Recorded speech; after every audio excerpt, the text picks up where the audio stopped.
lịch sử thì do tuôn hẹn cũ luôn có thế do tu cũ sai nhớ đau tiền nó do thâu nợ có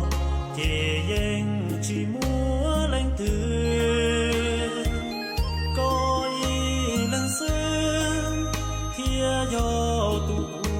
lu cha có ý lần xưa thì do tuôn hẹn cũng gió dòng tia tế nó vua đã thiên vua lo có thiên gió tu cũ nó sai trao lo nhỏ đau hao tu lu xia nó xưa có ý lên thiên gió tu rong cha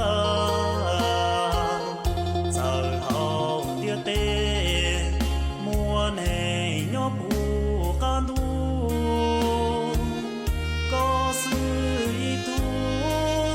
thiên rong tàu trâu bù xia bù yu chín chia